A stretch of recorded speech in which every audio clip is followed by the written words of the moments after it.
Manalangin po tayo. Amang Diyos na makapangyarihan sa lahat, lubos po kami nagpapasalamat sa oras na ito dahil nararanasan po namin ang iyong pong presensya. Sa oras na ito, Panginoon, kasama po namin ang banal na Espiritu. Panginoon, sa mga makalangit naming pong inawit, Lord, aming pong iniaalay po sa inyo ang mga awiting ito. Salamat po sa inyo pong kabutihan sa buhay po ng bawat isa, Panginoon. At sa oras na ito, Panginoon, ang hiling po namin, ang inyo pong banal na Espiritu, ang siya pong kumilos sa buhay po ng bawat isa sa pamagitan po ng inyo pong mga salita na aming pong pag-aaralan sa oras na ito.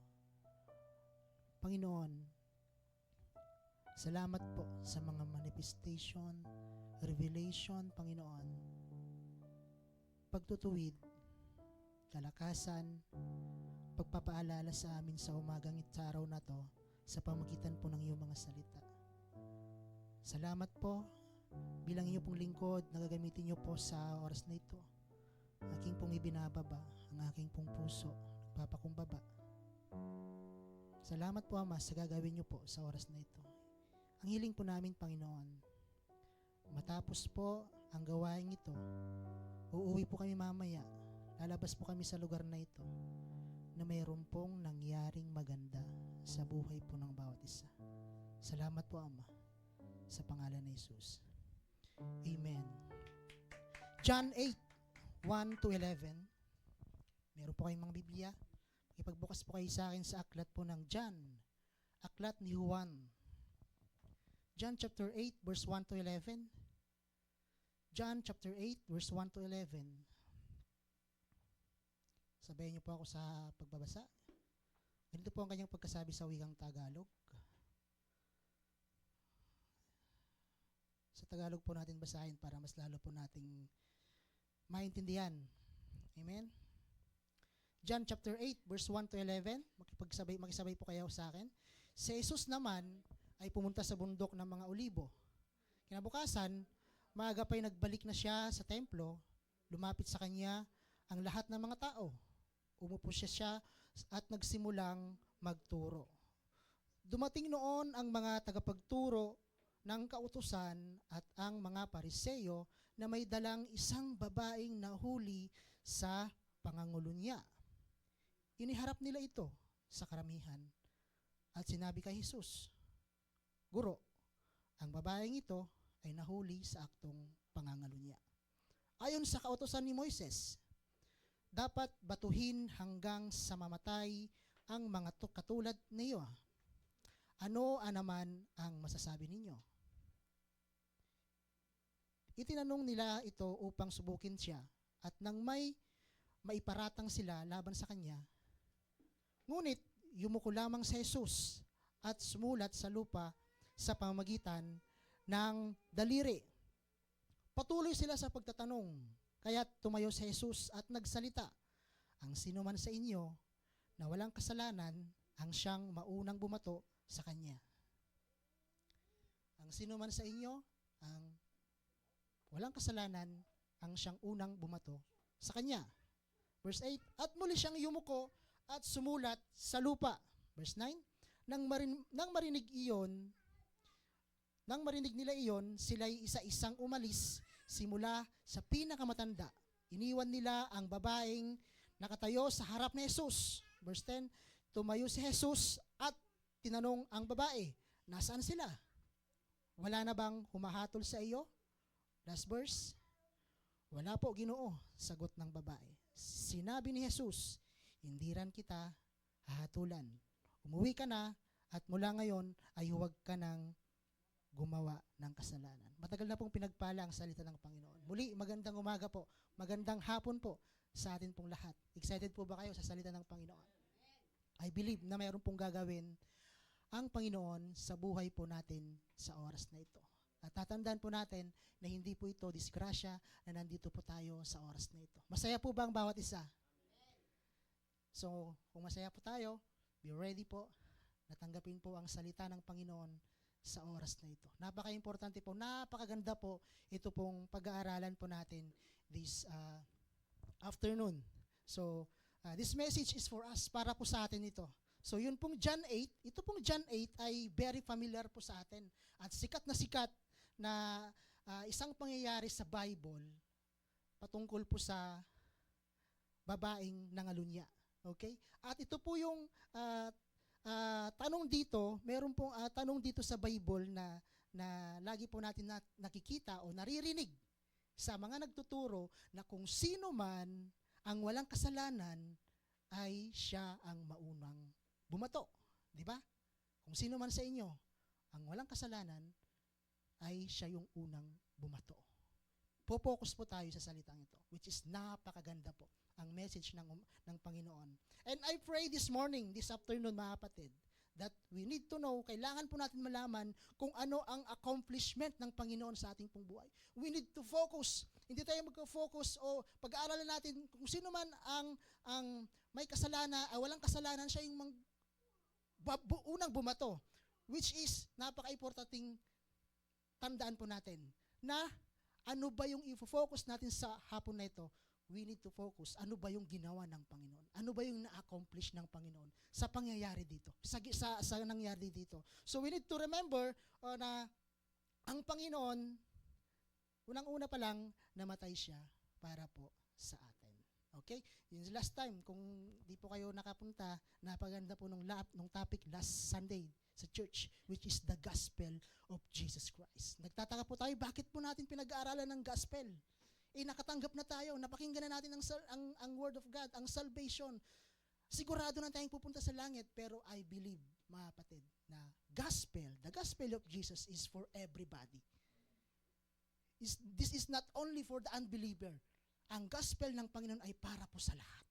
Kaya kailangan po natin ito mapakinggan, mapag-aralan, araw-araw. At mag-focus po tayo, what Jesus, He accomplished nung andito po siya sa lupa. Okay? We need to encounter Jesus. Amen? Sa araw na to. Hindi lang sa araw na to, dapat everyday na-encounter natin ang Jesus. Ang masama po nito, mga kapatid, nagpunta po tayo dito sa church. Pero di natin na-encounter ang Jesus, ang Panginoon. So gusto po natin ma-encounter. Makinig po tayo at mag-focus tayo sa salita ng Panginoon. Amen? Wala pong ibang maitataas sa araw na ito, sa oras na ito, kundi ang Panginoon lamang. Kaya sabihin mo sa katabi mo, huwag kang magulo, seryoso ako, okay? Makikinig ako ng Word of God. Hindi porket nagpupunta tayo sa simbahan is, alam na natin na ligtas na tayo, ligtas na ako. So kailangan natin ma-encounter ang Panginoon sa atin pong buhay. And I'm sure na hindi tayo pumunta sa simbahan para magpasikat dahil sa ating mga galing, di ba? Hindi tayo pumunta sa simbahan para mamaya meron tayong Sharon, di ba? Hindi tayo pumunta sa simbahan para pansinin si pastor na bagong hairstyle yung kanyang buhok, di ba? Di ba? Okay. Okay. So hindi po tayo pumunta sa simbahan para, lalo-lalo na sa Pilipinas, no, yung mga kabataan. So nakikita natin yung mga kabataan, nagpupunta lang sila sa simbahan para lang yung sa mga crush nila, di ba? So nagpupunta sila sa simbahan kasi gusto lang nila, masaya doon, which is maganda. Pero the reason why we come to church is to encounter Jesus sa ating pong buhay. Amen? In John 8:2-3, by the way, ang ating pong pag-uusapan sa umagang ito, sa hapon na ito, ang title po ng ating pong pag-uusapan ay I am saved by grace. So, kahapon, chinata ko ni Winston, tsaka si Sam. Kanina, chinata naman ako ni Winston. Bro, ano yung topic mo? So, mamaya na lang, bro, para excited. Para yung kasi ako kasi yung pastor na hindi naglalagay ng pasensya na kayo. Hindi naglalagay ng mga topic sa Facebook na every Sunday. Hindi kasi ako, para sa akin lang niya. So ayaw ko kasi ng ganon na ilagay yung topic mo sa Sunday. Ay, yung topic sa Sunday, ganito, ayaw ko. Ayaw kong pumunta, ayaw ko ng topic, may mga ganun kasi. So, sa akin lang naman. So, para hindi ko mailagay yung topic, para excited ang bawat isa. Ano kayang topic sa Sunday? Kasi karamihan kasi minsan pumupunta na lang ng simbahan para tumugtog eh. 'Di ba? Dumating na ba sa punto sa atin na ay gusto ko sa simbahan, ano kayang topic? Ano kaya yung word of God?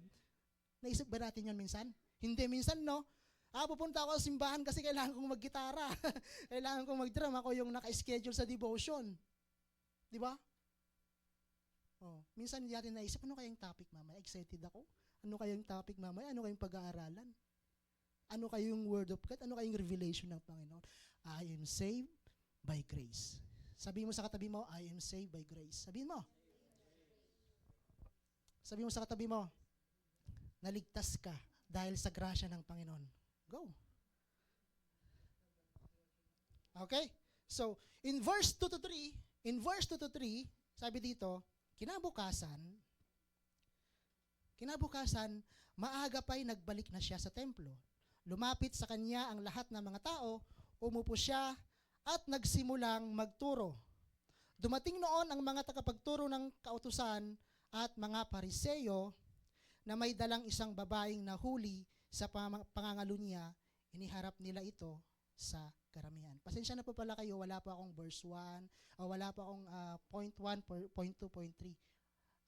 Which is maganda naman yung mga nagpipreach minsan mayroong point 1, point 2, point 3. Pero ito pong ginawa ko, gusto ko verse by verse pinag-aaralan natin. So verse by verse na lang muna tayo ang pag-aaralan po natin.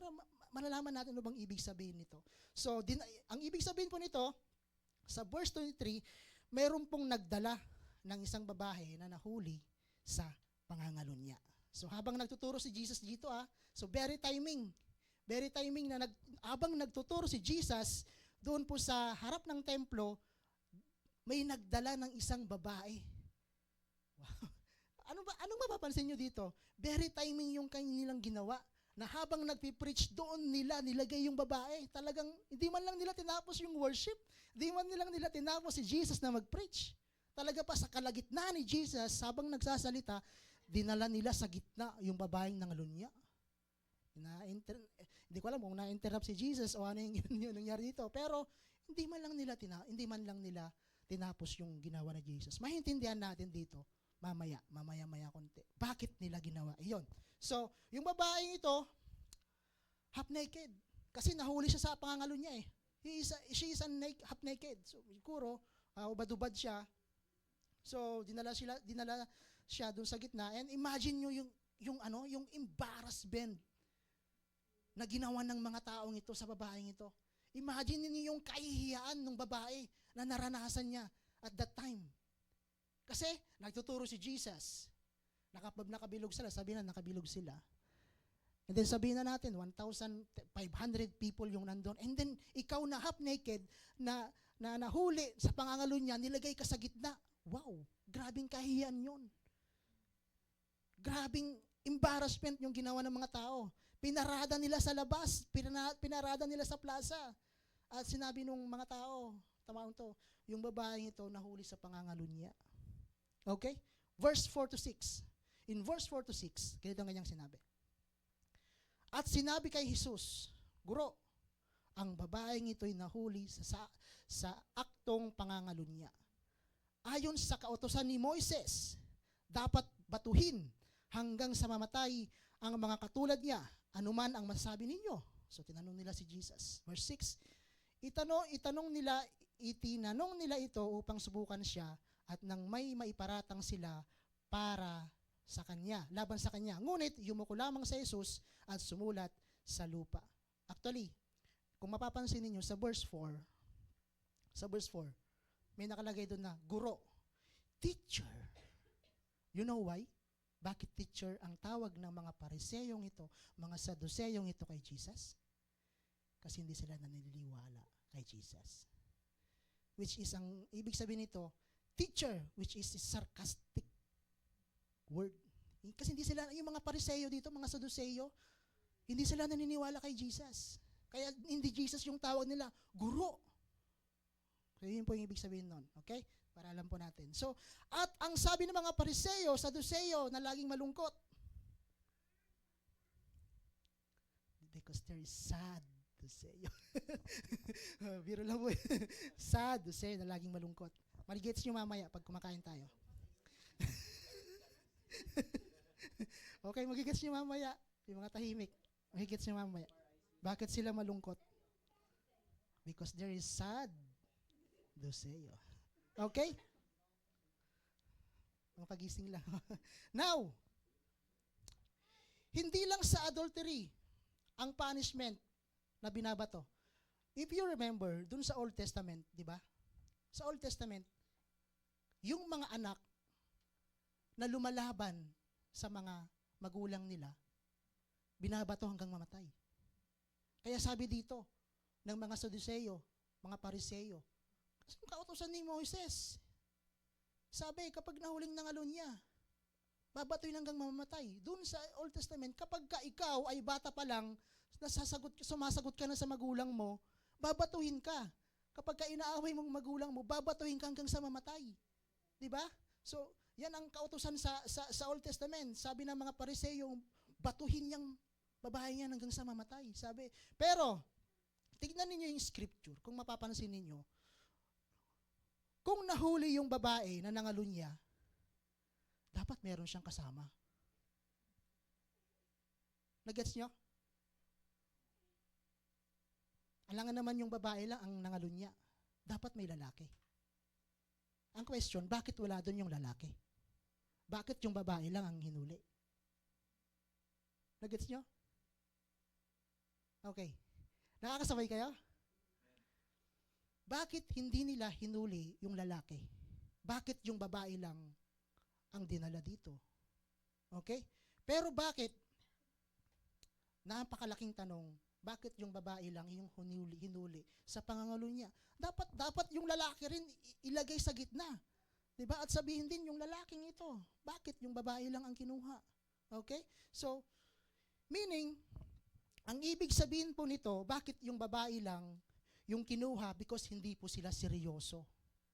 Hindi po sila seryoso na ipatupad yung utos ni Moises sa Old Testament. Anong ibig sabihin po nito? This is a trap. Sabotage. Kumbaga parang hinuhuli lang nila si Jesus kung ano yung sasabihin niya. Okay? Para mayroong iparatang sa kanya na para batuhin siya o para ipako siya sa krus. This is the reason why. Bakit yung babae lang hinuli? Bakit wala yung lalaki? Because yung mga Pariseo dito, mga Saduceo, hindi sila seryoso sa kanilang ginawa. Trinap lang nila, parang bypass operation yung ginawa nila dito. Diba? Para meron lang silang maiparatang kay Jesus. Nakakasabay po kayo? Amen. So, hindi po sila seryoso na sundin po yung law of Moses. Okay? So, kasi, kung seryoso sila, dapat andun yung lalaki. Ibig sabihin po nito, ay seryoso lang silang hulihin ang Panginoon at gusto nilang subukin po ang ating pong Panginoon. I believe this is a trap. So, ginamit nila yung babae. Nakapangit doon, nakakalungkot para hulihin lang si Jesus. Gagamit sila ng babae. Ano ba sabi sa Leviticus 20 verse 10? Bakit ang babae lang ang kinuha nila? Anong sabi sa Leviticus? Nasa ano yan? Nasa slides po natin. Ang sabi sa Leviticus 20 verse 10. Ano sabi sa Leviticus 20 verse 10? Ang lalaking mangangalunya sa asawa ng iba ay dapat patayin. Gayon din ang babae. Dapat dalawa sila ang kinuha. Eh bakit yung babae lang ang kinuha? Nakakapagtaka, di ba? Okay? Maintindihan natin mamaya. Hindi natin sinasabi na inaayunan po natin yung ginawa ng babae. Sin is a sin. Kasalanan pa rin po iyon. Okay? So, she broke the 7 commandments. Actually, mga kapatid, kung mapapansin ninyo, kung sumasabay kayo sa mga teleserye sa TV, sa Pilipinas, mayroong isang palabas na yung ika-6 na utos. Huwag kang mangangalunya. Tuwing hapon, diba, tuwing pagkatapos ng lunch, di ba? Sa GMA ba yon? Di ba? Yung ika-6 na utos, wag kang mangangalunya. Ang tanong ko, ika-6 na utos po ba yon? Ika-7 na utos po yun. Bakit naging ginawa nilang ika-6 na utos? Kasi ito yung katuruan ng Catholic. So, pero sa original Bible, ika-7 utos talaga siya. Okay? Okay? So, nakuulit tayo. Okay? So, ika-6, she broke the 7 commandments. Kailangan niyang batuin. Kailangan niyan batuin. Kailangan niyan mamatay. Okay? But, tingnan niyo, in our generation today, marami sa atin na kapag nagkasala, instead na i-exercise po natin yung grace, dinidisgrace po natin sila. Kino-condemn po natin sila. Amen? Instead na i-exercise po natin yung grace, dinidisgrace po natin sila minsan. O ikaw, makasalanan ka. O ikaw, hindi ka pwede dito. Di ba? Yung mga Pariseyo, tinitingnan nyo, yung mga Pariseyo dito, they are religious people. Napaka-religious po yung mga taong ito. Yung mga Pariseyo, yung mga Sadduceo dito, napaka-religious po sila. Pero bakit anong nangyari? Ano yung ginawa nila? Di ba? Imbis na maging halimbawa sila dito, hindi. Dinidisgrace nila yung taong may kasalanan. Di ba? Anong ginagawa natin minsan kapag may taong nakapagkasala sa atin? Di ba? Anong ginagawa natin minsan kapag mayroong taong nanakit sa'yo? Brother Jimar, kaya lang, hindi ka pa nagka-girlfriend eh. Saklap naman. Wala ka. Ay, mali. Ah? Ay, burahin na lang yun mamaya. Skip na lang. Okay?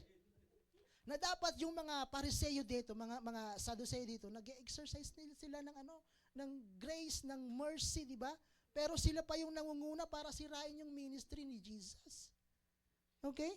Sinisira nila yung ministry ni Jesus. Batuhin yan hanggang sa mamatay. Sa ibang translation ng Bible, ang sabi dito, yung babae nasa gitna at yung mga tao ay nakapalibot sa kanya. Talagang napakagrabe yung ginawa nila. Pinalibutan nila yung babae habang hubad-hubad. Talagang nakakaya yung nangyari dito sa babaeng ito. In verse 6, anong sabi sa verse 6, mga kapatid? Nasa po natin yan. Verse 6, ngunit, yumuko lamang si Jesus at sumulat sa lupa sa pamamagitan ng daliri. Sabi ng mga tao dito, patayin yan. Oh, sa katuruan ni Moises, patayin yan, batuhin yan. Tahimik lang si Jesus. Tahimik lang siya. And then, sabi sa verse 6, ngunit, yumuko lamang si Jesus at sumulat sa lupa sa pamamagitan ng daliri. Yumuko lang siya, mga kapatid. Hindi niya tinignan yung babae. Na habang dinidisgrace yung babae, si Jesus, pinakita niya yung grace, yung kanyang pagmamahal. Habang yung mga tao doon, grabe yung pinagsasabi nila sa babae. Pero nung si Jesus, hindi siya nagsasalita, yumuko lang siya. At nagsulat sa lupa. Nasabi ng mga scholar, walang pwedeng makaalam kung ano yung mga sinulat ni Jesus sa lupa na siyang naging dahilan ng pag-alis ng mga tao doon. Now, ano ba yung sinulat ni Jesus sa lupa? Okay? Si Jesus lumuhod siya. Meron akong example dyan sa slides eh, di ba? Pakita mo nga, Brother Winston. Okay? Lumuhod siya, nagsulat siya. And why Jesus do that? Ano to? Anong ibig sabihin to? Ano kaya yung mga sinulat ni Jesus dito? At tanong ng maraming tao noon hanggang ngayon, ano ba yung sinulat ni Jesus sa lupa? Sa buhangin. Na nagsulat si Jesus sa lupa na kayang burahin. Hindi siya nagsulat sa papel na permanent. Nagsulat siya sa lupa na kayang burahin. At walang sino man na makakaalam, mga pinakamatalino kung ano talaga yung sinulat ni Jesus sa lupa. Kasi yung matatanda ninyo, yung sinulat ni Jesus yung sa lupa, nakita ng mga Pariseo, mga Saduceo, nagsialisan sila. Ibig sabihin, grabe yung sinulat ni Jesus sa lupa. Ako, hindi ko rin alam kung ano yung sinulat nila, Jimar. Hindi ko rin alam. Pero meron akong suspecha. Ano yung alam niyo kung ano? I guess, sinusulat ni Jesus, para sa akin lang ito alam niyo kung ano yan, sinulat niya? Sa akin lang. Sinusulat ni Jesus yung mga pangalan ng mga taong andon. Feeling ko lang, I guess, sinusulat ni Jesus yung mga tao, yung mga pangalan ng tao na nandun. Okay, back to the Yung mga taong ito, mga Saduceong ito, pinipilit nila si Jesus na batuhin niya yan, nagkasala yan, nangaluy niya yan, batuhin niya hanggang sa mamatay.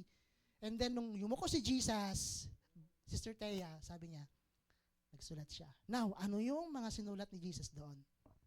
I believe, and I guess, para sa akin lang, ang sinulat niya doon, yung mga pangalan ng mga taong yun. Bakit kaya yung mga pangalan niya? Siguro, sabi niya, MJ, adik.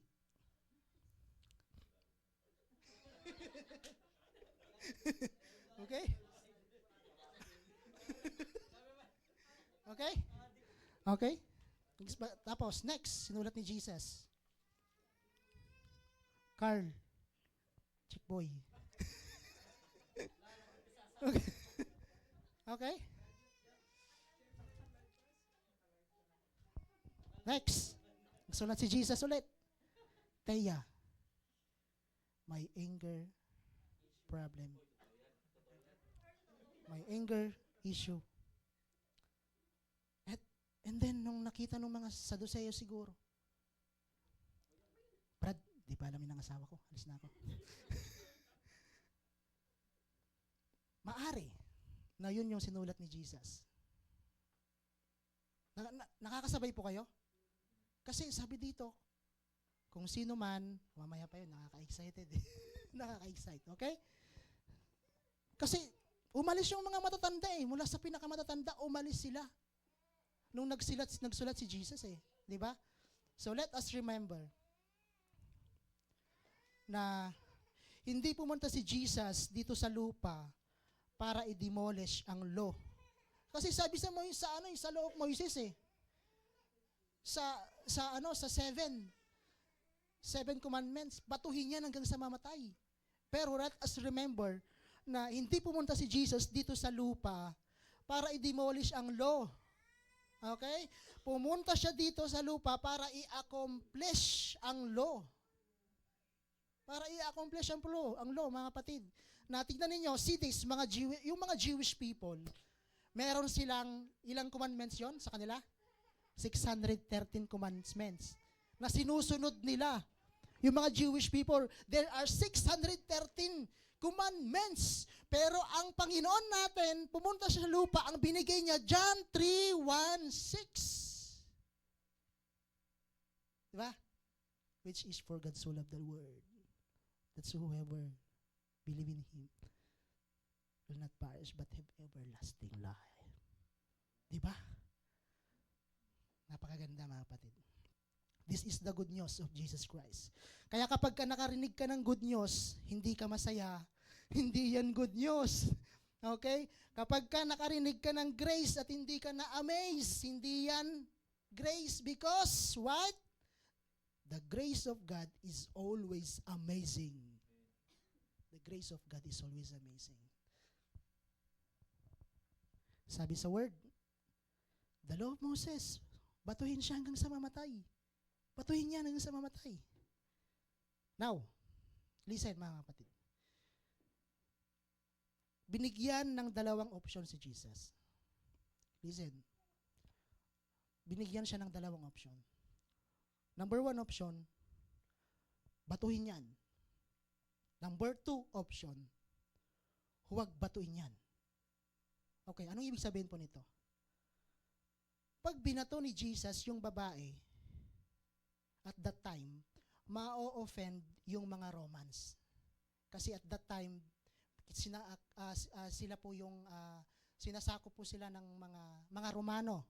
Kasi nga, yung dapat, kapag ka mayroong nahuling ganito na nangalunya, dapat yung Romans ang mga magdidesisyon kung ano yung gagawin nila. Kapag ka binato ni Jesus, ma-offend yung mga Romans.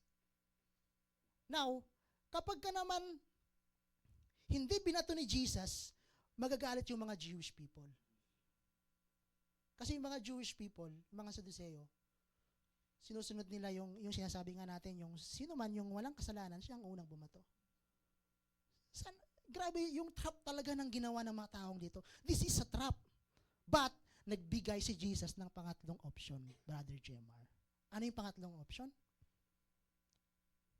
Ang binigay ni Jesus na pangatlong option, love and grace. Wow. Hindi niya binato. Nagbigay siya ng pangatlong option, love and grace. We need to remember, mga kapatid, that we are saved. I am saved by grace. And this is a warning para po sa atin, kasi minsan napapansin ko na kapag ka meron tayong naririnig, we are saved by grace. You are saved by grace. Parang wala na lang sa atin. Diba? This is a reminder po sa atin, mga kapatid, na kailangan po natin alalahanin, kailangan po natin intindihin, kailangan natin malaman araw-araw na we are saved by grace. Kasi, you know why? Parang wala na lang sa kanya na sinasabihan siya, you are saved by grace. Wala na lang sa kanya. Kasi why? Kasi, nagsisimba naman ako eh. Ligtas na ako. Kanina, nag-amin ako ng 5 beses. Diba? Nag-take note pa nga ako eh. Diba? No. Let us remember na we are just a vessel ng Panginoon dito sa lupa. We are just a vessel. Kaya kung ano yung mga ginagawa natin yan, hindi yan makakapagligtas. Good things sa ating pong buhay na ginagawa natin sa paglilingkod sa ating Panginoon ay hindi po makakapagligtas yan sa Panginoon. Because we are just a vessel. We are just a vessel lang eh. Ginagamit lang tayo ng Panginoon. Just because dahil sa grace ng ating pong Panginoon, mga kapatid. So, sabi mo sa katabi mo, na-save ka dahil sa grasya ng Panginoon. Kaya, lagi po nating tatandaan na ang standard ng langit hindi po good enough. Hindi po sa magagandang bagay, hindi po magagandang. Hindi ko sinasabing hindi na kayo gumagawa ng magandang bagay, but mayroon po mga iba kasi na naniniwala sila in good enough, mga mabuting gawa, makakapunta sila sa langit. Okay? So let us remember na madaming Kristiyano, mas mabait pa sa atin kaysa sa mga hindi Kristiyano. Diba? You know why? Mas mabait pa sa yung waitress. Mas mabait pa sa yung security guard. Diba? Mas mabait pa sa yung waiter eh. Hindi good enough ang magiging dahilan para po tayo mapunta sa langit. Ang pagiging Kristiyano, mga kapatid, is operating by the grace of God. Kung tingin mo, si pastor mas mabait sa'yo, sa tingin mo, yung katabi mo, mas mabait ka, sa tingin ng Diyos, hindi. Kasi parehas tayo makasalanan. Kaya wag po natin isipin na, wow, si pastor, napaka-holy niya, napaka-banal niya. Wow, si pastor, naka-powerful. No. Only Jesus is powerful, not you. Only Jesus is powerful. Lahat po tayo makasalanan, but by the grace and love of Jesus Christ. Yan ang dahilan lang. Dahil sa grace at love ng Panginoon sa atin pong buhay. This is the grace of our Lord, mga kapatid. Kaya, yung hindi natin kayang gawin, ang Panginoon ang gumawa. Yung hindi natin kayang gawin dahil sa ating mga kasalanan, dahil sa mga pangit nating ginawa, ang Panginoon ang gumawa. At anong ginawa niya? Kaya siya yung bumaba. Siya yung naipako sa krus para sa atin. And this is the grace of our Lord. Kasi pag hindi natin maintindihan ang grace ni Lord, mga kapatid, pag hindi natin maintindihan yung grace ni Lord, madali lang tayong kumuha ng bato para batuhin ng iba. Pag hindi natin naintindihan ang grace ni Lord, ang pag-ibig ng ating pong Panginoon, madali lang tayong kumuha ng bato para batuhin po yung iba. Pero, kung maintindihan po natin ang grace ni Lord, hindi natin kayang kumuha ng bato. Kasi, alam natin na yung batong yon pwede din ibato sa atin. Di ba? Kaya kailangan natin maintindihan ang grace ng Panginoon. Kaya sabi ng mga Pariseyo, batuhin yan. Andyan ba kayo? Parang kapag ka ito yung pinag-uusapan, pangangalo niya, tahimik kayo. Hindi naman siguro. Napaka-faithful natin sa ating mga asawa, sa ating mga girlfriend. Kaya lang wala pa tayong girlfriend, di ba? So, sa mga may asawa, pero meron tayong mga kakilala na hindi sila nagtagumpay, pero mahal na mahal sila ng Panginoon. Amen? Kaya, yung asawa ko na pinakamagandang babae sa balat ng lupa, mahal na mahal ako eh. So, okay? Purihin ang Panginoon. All glory. Ayan. Gumanon yung tenga niya. Oh. Okay. So, tinanong si Jesus, mga kapatid, pero hindi pinansin ni Jesus. Hindi niya pinansin. At yumuko lang siya. Kaya minsan, mga kapatid, silence is the best response. Silence is the best response. Kaya minsan yung asawa ko, kapag nagagalit siya, dal ka na dyan, bahala ka. Sulful lang. Okay? Kapag ka sumagot ka, ba't ka nananagot? Ba't ka sumasagot? Kapag ka naman tahimik ka, ikaw pagalit. Hindi mo alam eh, kaya silence the best response, mga kapatid. So, si Jesus hindi niya pinansin. Yumuko lang siya, kaya minsan, kapag ka tayo po ay may mga kagalit, sulat mo lang sa papel. Okay, type mo. Sabihin mo lahat ng mga gusto mong sabihin sa kanya. And then, burahin mo din. Burahin mo din, wag mo send. Okay? Okay. So, purihin ang Panginoon. Amen? Verse 7. Malapit na tayo. In verse 7, ano sabi sa verse 7? Patuloy sila sa pagtatanong, kaya tumayo si Jesus at nagsalita. Ito na. Ang sino man sa inyo na walang kasalanan, ang siyang maunang bumato sa kanya. Ito yung pinakasikat na tanong sa Bible in time of Jesus, na kung sino man ang walang kasalanan, siya yung bumato sa kanya. Hindi natin sinasabi na yung sin dito, okay lang ng babae. Sin is a sin. Pero ano yung ginawa ng Panginoon? Ano yung ginawang accomplishment ng Panginoon? So, kasalanan pa din yun, mga kapatid. Kung hindi big deal ang kasalanan, dapat hindi na pumunta si Jesus dito sa lupa. Kapag hindi na big deal ang kasalanan, hindi niya na isi-send ang kanyang anak, si Jesus Christ, dito sa lupa. Kung hindi big deal ang lupa, ang send na lang niya ang mga anghel. Ikaw na pumunta doon, kaya mo yan. Pero hindi. Sin is very big deal. Sin is a sin, kaya binigay niya yung kanyang anak eh. Dahil sa atin. Dahil sa grace ng Panginoon. Okay? In verse 8 to 9, ito pang kanyang sinabi, at muli siyang yumuko at sumulat sa lupa. Verse 9, nang marinig nila iyon, yung word na iyon, nang marinig nila iyon, ano yung ibig sabihin ng iyon doon? Yung verse 7 na sinabi dito, kung sino man yung walang may kasalanan, siya yung unang bumato. Nang marinig ng mga Pariseo yon, sila'y isa-isang umalis simula sa pinakamatanda at iniwan nila ang babaeng nakatayo sa harap ni Jesus. So, nang marinig ng mga Pariseo sa Saduseo ito, sila po ay nagsialisan. You know why? Bakit sila nagsialisan? Bukod sa sinabi ko kanina, yung nagsusulat siya, siguro pangalan nila yung ano. Ito na naman, pangalawa, bakit sila nagsialisan? You know why? Bakit sila nagsialisan? Tatandaan po natin. You know why? Because kung ipapractice natin ngayon, kung ipapractice nila noon yung law of Moses, walang tatanda. Kung ipapractice natin ngayon yung law of Moses sa 7 commandments, walang tatanda. 16 years old ka pa lang, 10 years old ka pa lang, 7 years old ka pa lang, 18 years old ka pa lang, stone to date ka na. Kung ipapractice natin ngayon yung law of Moses, sino pinakamatanda dito? Sorry po. Si nanay, si ate. Ayun tinatawag na nanay, ate, kasi bata pa siya. Okay? Pinakamatanda siya. At syempre, habang tumatanda ka, marami kang nagagawang kasalanan. Now, kung i-exercise natin dito, kung i-exercise ni Jesus ngayon, yung 7 commandments, wala nang tatanda.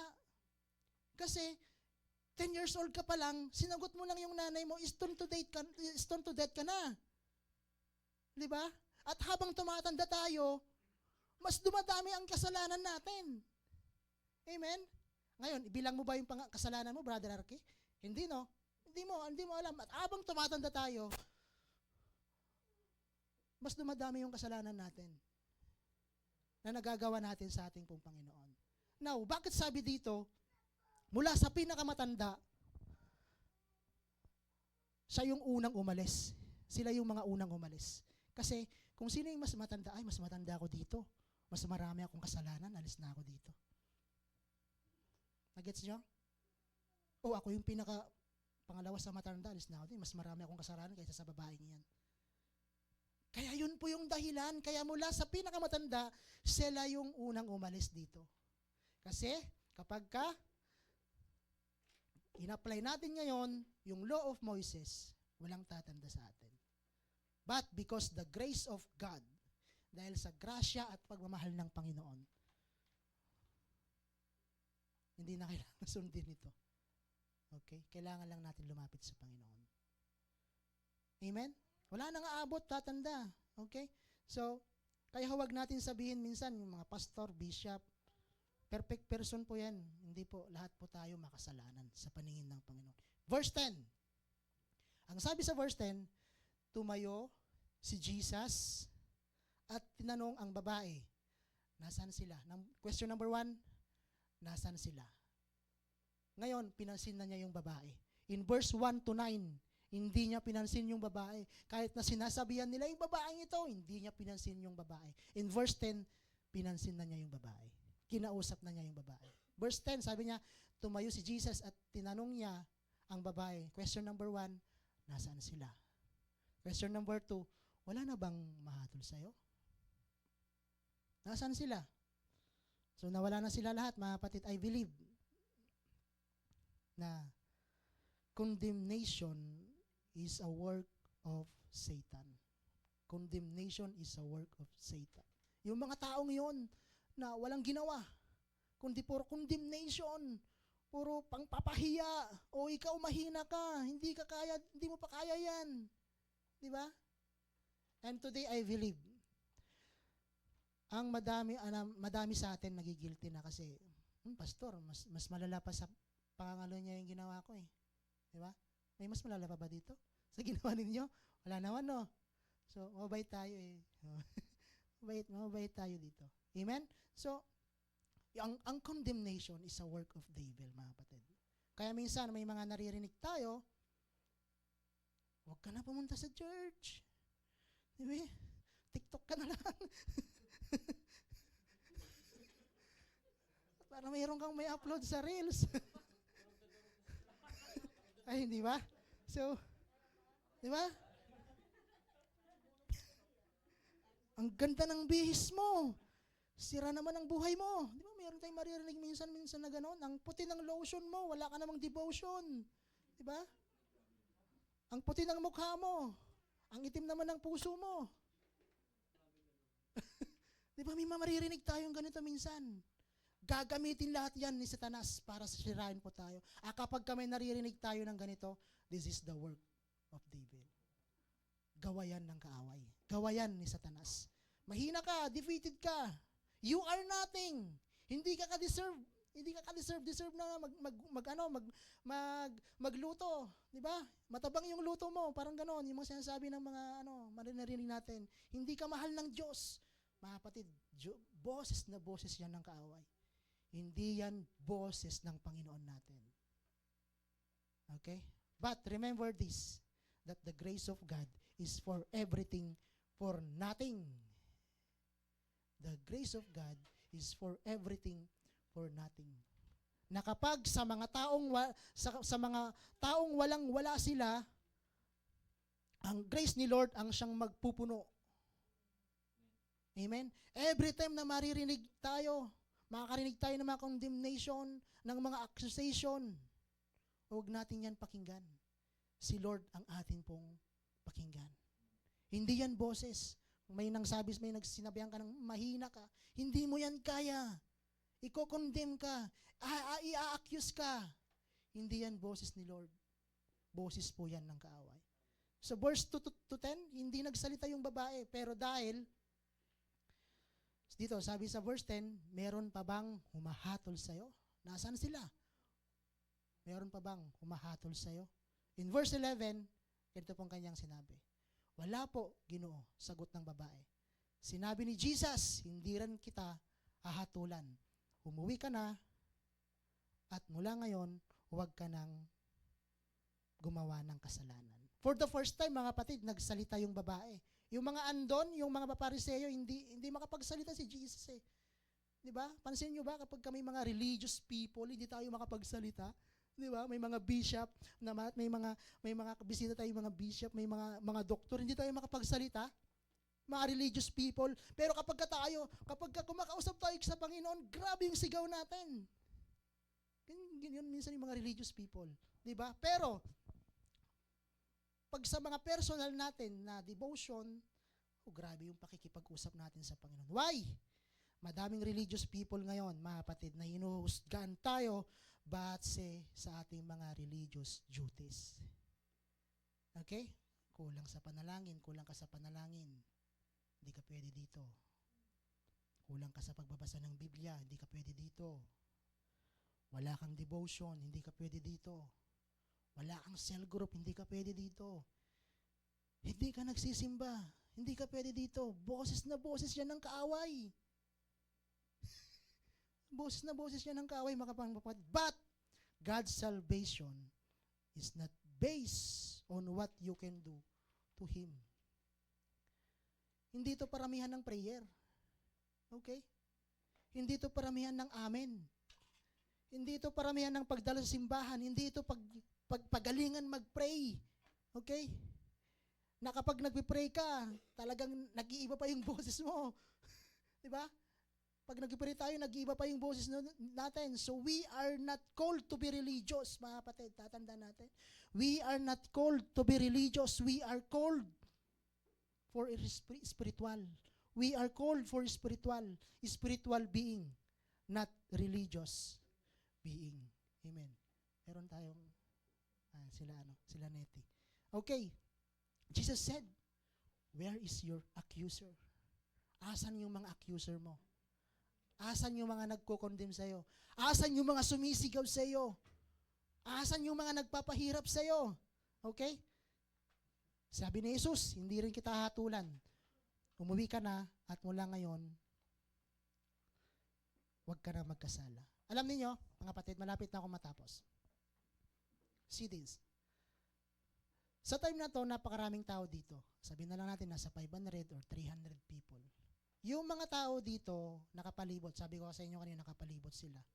Pinagchichismisan yung babaeng ito. Alam niyo, anong mapansin niyo? Buti na lang, hindi sa Pilipinas nangyari to. Kasi pinagchichismisan nila, kapag sa Pilipinas nangyari to, may aakyat pa sa puno, may aakyat sa bintana, sa mga pader. Ano kaya yan, di ba? Talagang, magbibideo pa para may pang reels, di ba? Habang nagti-TikTok na, di ba? Di ba? Dito may babaeng nangalo niya, ganoon. So, di ba? Pinagkakaguluhan sila. Pero nung si Jesus na ang nagtanong sa kanya, sumagot ng babae, wala po, Ginoo. Let me tell you this, mga kapatid. Ni isa sa kanila dito, wala silang karapatan na kumuha ng bato para batuhin si Jesus, yung babae. Walang karapatan ni isa dito na batuhin yung babae. Ni isa, wala. Wala. Si Jesus lang ang may karapatan. Si Jesus lang may karapatan dito. Kasi siya lang yung perfect dito eh. Yung walang kasalanan, siya lang eh. Walang karapatan. Wala tayong karapatan na tayo kumuha ng bato. Si Jesus lang, perfect siya eh. Pero, hindi ginawa ni Jesus. Okay? Pero bakit tayo minsan naman, di naman tayo perfect, ang lakas natin mambato ng iba. Diba? Di naman tayo minsan perfect, ang lakas natin mag-accuse. Okay? So, but Jesus, remember, kung wala si Jesus sa time na to, yung babae namatay na. Okay? But Jesus saved her from death. Niligtas siya ng atin pong Panginoon. Amen? Welcome po sa bawat isa atin. Sige po, tumuloy lang po kayo. Welcome po. Sige po, upo po kayo.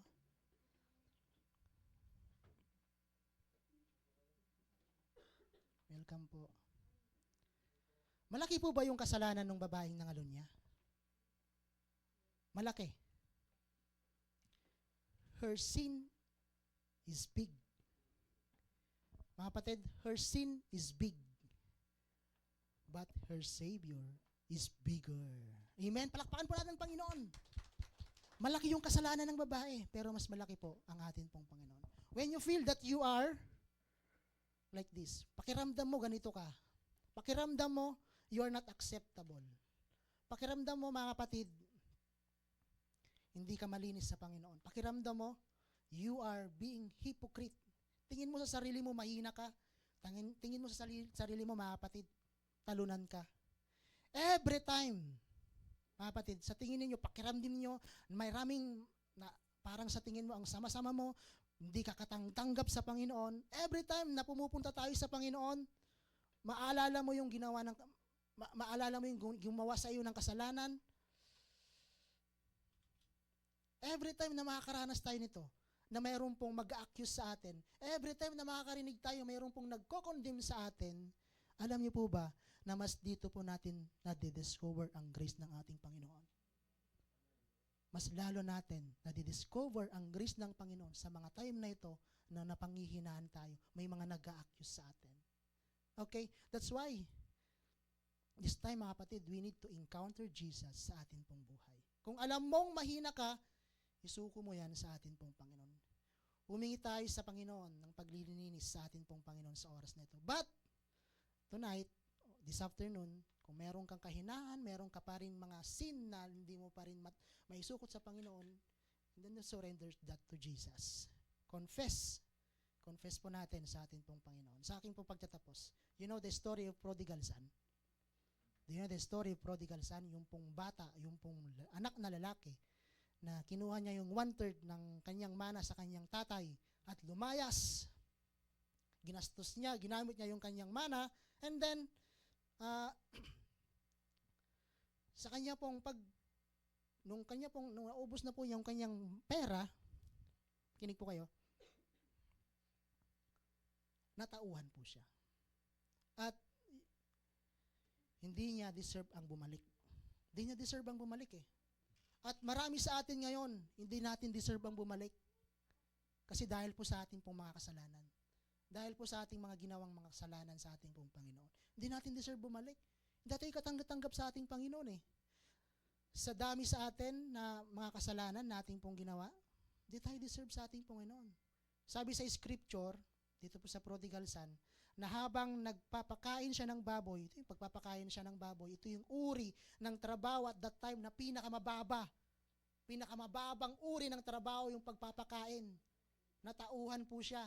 Siya po ay natauhan, mga kapatid. Nagkaroon siya ng awareness. Sabi niya, teka lang, anak ako ah. Anak ako ng mayaman ah. Napakalaki yung bahay namin ah.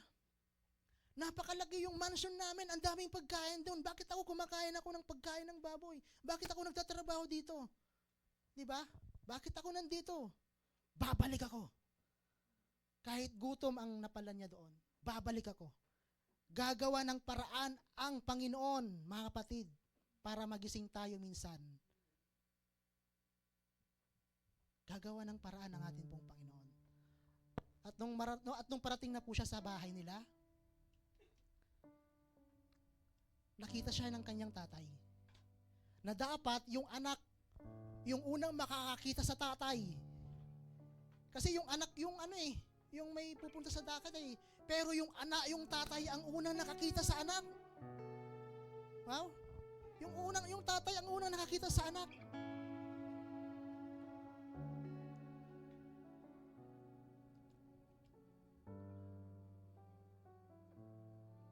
Alam niyo,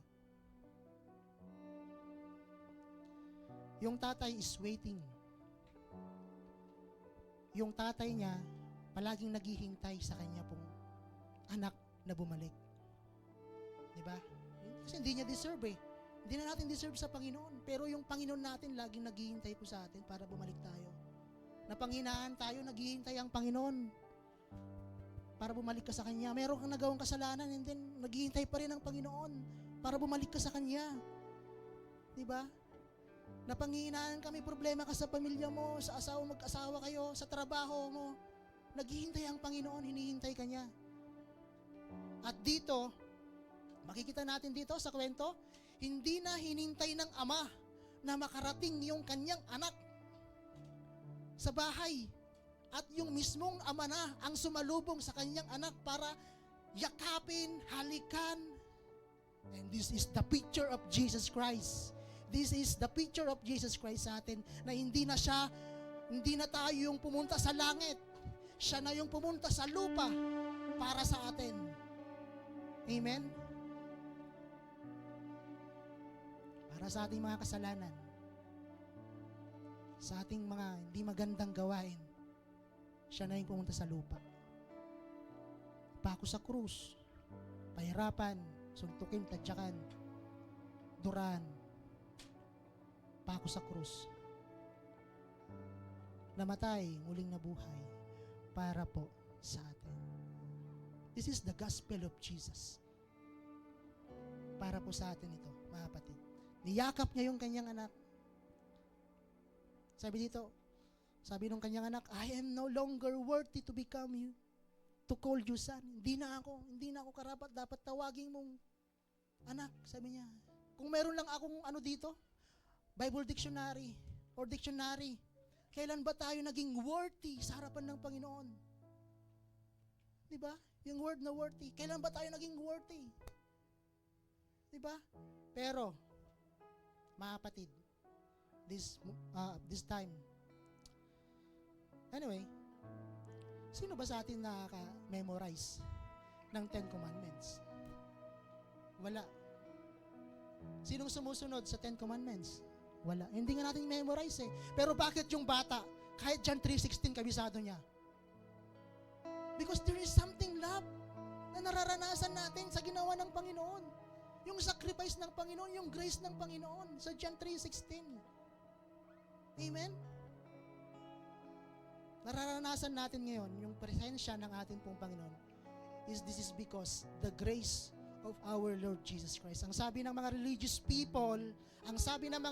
people, gawin mo muna ito para maging anak ka. Ang sabi ng grace sa'yo, anak ka. Di ba? The grace of Jesus. Ang sabi ng mga religious people, gawin mo muna dito para maging party ka. Gawin mo muna ito para makasama ka sa amin. Gawin mo muna ito, sabi ng mga religious, gawin mo muna ito para maging membro ka namin. Ang sabi ng grace ng Panginoon, anak ka. Nasa akin ka. Verse 11, sabi dito ni Jesus, hindi rin kita hatulan, umuwi ka na, at mula ngayon, huwag ka nang gumawa ng kasalanan. Feeling ko yung mga iba sa atin nagigilty. Kasi meron tayong mga tinatagong mga kasalanan. Meron tayong tinatago na mga ang tagal-tagal na natin hindi pinapatawad. Ang tagal-tagal na nating naaalala na kapag naalala natin, ang sakit-sakit sa ating mga pakiramdam. May mga taong nanakit sa inyo. Meron ka laging ginagawa sa Panginoon na hindi mo maisuko-suko sa Kanya na mga kasalanan. And this is the time na pwede natin gawin to, na isurrender natin sa ating pong Panginoon. Nawawalan ka minsan ng pag-asa, feeling mo, hindi ka lumalago spiritually, madalas kang mapanghinaan, lagi kang galit, ilang taon mo nang tinatago. Alam nyo, sa mga panahon na nararanasan po natin to, listen mga kapatid, sa mga panahon na nararanasan po natin to, ang mga problema ito, ang mga accusation na ito, yung mga galit na ito, mga panghihinang ito, maririnig tayo, makakarinig tayo, wala kang pag-asa, kulang ka sa spiritual. Alam nyo, sa mga panahon na nararanasan natin to, yung mga bagay nito, ang pinakamagandang lugar na puntahan po natin, hindi po simbahan. Ang pinakamagandang lugar na pwede nating puntahan, ang paanan ni Jesus. Hindi simbahan. Kapag tayo nangihina, kapag kami nag-accuse sa atin, nangihina tayo, kulang tayo sa prayer, napiling mo wala kang paglago, hindi simbahan ang puntahan mo. Ang paanan ni Jesus, si Jesus lang. Si Jesus ang puntahan mo. Hindi kung sino. Kasi, siya lang ang makakapagbigay sa atin ng grace at love ng Panginoon. Allow Jesus to embrace you. Allow Jesus to heal your wounds.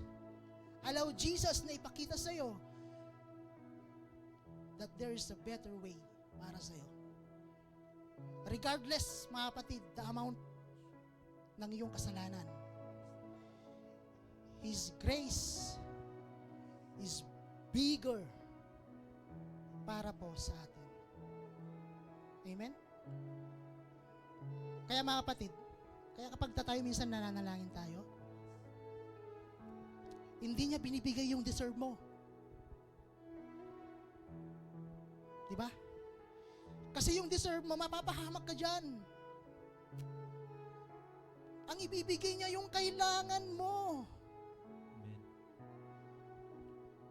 The grace of God, the love of God. Hindi niya ibibigay yung deserve mo eh. Kasi mapapahamak ka dyan. Ang ibibigay niya sa'yo, ang kailangan mo. Amen? Ang kailangan mo, yung kanyang pagmamahal. Amen? Everybody say, stand up. Come on. And everybody say, basahin po natin yung verse na ito. Romans 5:1. Ano sabi sa Romans 5:1? Everybody, read. Sapagkat napawalang sala na tayo sa pamamagitan ng ating pananampalataya, mayroon na tayong kapayapapang sa pamamagitan ng ating pong Panginoong Hesukristo. Mga kapatid, this time, yumuko po tayo. Yumuko po tayo at manalangin sa ating po, Panginoon. Close your eyes para hindi ka ma-distract. Close your eyes. At sa oras na ito, lumapit ka sa Panginoon. Ang grasya ng Panginoon ay sapat para sa iyo. Sumuko ka sa Panginoon. Tanggapin mo ang Panginoon. Inihintay ka lang ng Panginoon sa oras na ito. Accept Jesus as your personal Savior. Accept Jesus bilang tagapagligtas sa iyong buhay. At kung gusto mong magkaroon ng buhay na walang hanggan, ito po yung pagkakataon, mga kapatid, na sabayan niyo po ako sa isang panalangin. Accept Jesus as Savior. Sumunod po kayo sa aking panalangin. Panginoong Hesus, salamat sa oras na ito. Sa iyong grasya. Sa iyong pagmamahal sa amin. Ikaw ay namatay sa krus dahil po sa aming mga kasalanan. Ikaw ay namatay at muling nabuhay.